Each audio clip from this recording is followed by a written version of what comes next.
I want you to stealthily, not to be seen by your neighbor, write down a lipid-lowering drug, all right, on the card, stealthily, all right? And then, as quickly as you can, in a hushed voice, because we don't want to be too loud, all right, turn to your neighbor and have them, in 5 questions or less, guess which lipid-lowering drug you have. They can ask yes/no questions, all right? Come on, it's fun, all right? So write down a drug, all right? And then it's just like, we've played 20 questions before? All right, well, again, it's a down economy, so we only have 5 questions, all right? So 5 questions. Have them say, ask you yes or no questions, and see if they can guess your lipid-lowering drug. Patrick uses humor to keep people engaged, and I think that's really important.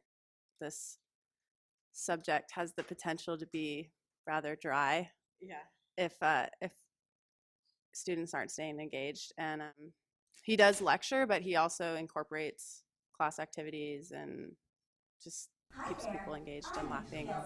So certainly one explanation is that HDLs, they're light and fluffy. Don't have enough of me in their blood. That may lead to health problems. Isn't that great? Is she happy? Is that HDLs, they're light and fluffy. All right? All right?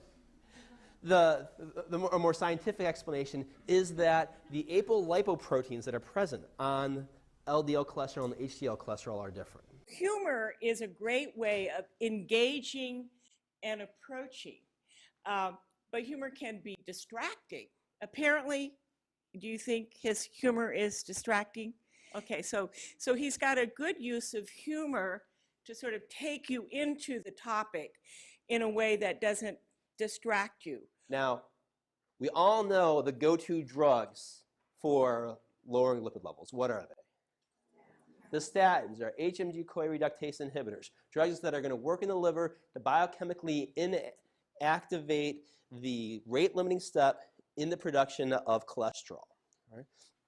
And so when we're thinking about medications that are useful for lowering lipid levels, our statins absolutely are at the top of the list. However, these aren't always the go-to medications. What's an example of a situation when a patient would not want to receive a statin?